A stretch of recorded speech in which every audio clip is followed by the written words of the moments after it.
Good evening. I am Colonel T.N. Crumpet, Papan Regimental Guards, British Army Liaison Attaché to the staff of General Fargon de Rea. The General has asked that I have a jolly old chat with you. Fill you in, what? All that. Righto. Well now, let me see if I have it all straight. Yes, the Nazis, of course, are in Paris, and we can't take you back there because it wouldn't do, don't you know, for a trainload of French officers and officials to pop up in that city just now. So it seems that we're just going to have to place you under arrest, don't you see, and deliver you to the authorities when we reach, well, when we get to our destination, right-o? Now, let me see. Was there something more? I think that's done it. No! Dash it all! Of course I was forgetting! Silly of me. Must be rather confusing to you. You don't know, I suppose, about the murder. Well, of course you don't. I haven't told you now, have I? Well, now, it seems that there has been a nasty thing happen in the Pullman car.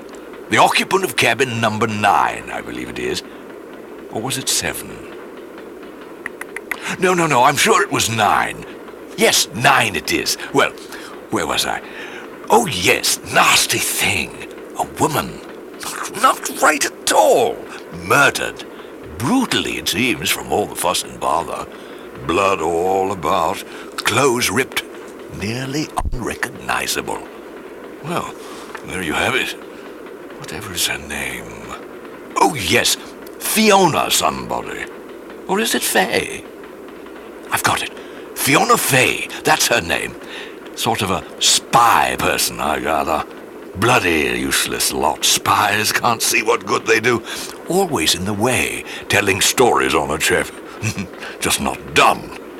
Well then, it's quite simple, really. This Fiona Fatale person has been murdered in her cabin and thrown from the window. Quite terrible, though I dare say she may have deserved it from the stories I've heard. Thrown right out the window in some sort of a sack or bag or something. Found it hanging from a railway bridge a few miles back.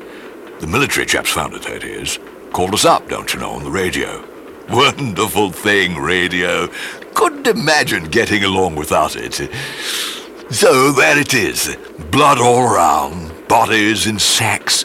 Women's bodies, really. Not right. We can't have it. So we'll simply have to place you under arrest. Because, don't you see, one of you must have done it. Frightful thing.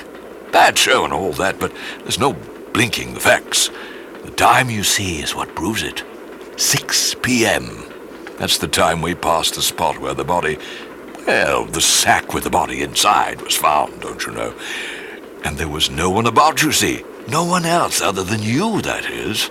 The dining car staff was in the dining car, you know, and Jean-Pierre was up forward, tending to the General from 5:10 on. Military guards were stationed on the jolly old platform at each end of the Pullman car, and no one came in or went out after Jean-Pierre. So, you see, it must have been one of you. Of course, if the murderer will confess, then the rest of you needn't be troubled. The General has a bit much to handle now, you see. Damned awkward time for murders and spies and things. Can't have it, you see. Well, that's about it. Oh, yes, the door to cabin 9 was locked. Had to fetch Jean-Pierre's key and all that. And yes, here's a sketch of the cabin done up by my aide. Good chap, frightfully advanced. Cabin's a dreadful mess. What? Oh, my. I nearly forgot. How did we know to look in cabin 9? Silly of me. But of course it was the note, wasn't it? The note to the General. Look in Pullman cabin 9, it said. There's been a murder. No signature, no explanation. So we had a look. Frightful mess. I'll just leave the sketch for you to glance at. Might be interesting and all that. Sorry to burst in on you like this. Jolly little party, eh, what? Well, there you have it. Murder. Bad show. Yes, well, if the murderer will confess, of course, we won't trouble the rest of you. Decent thing to do. Game's up, what?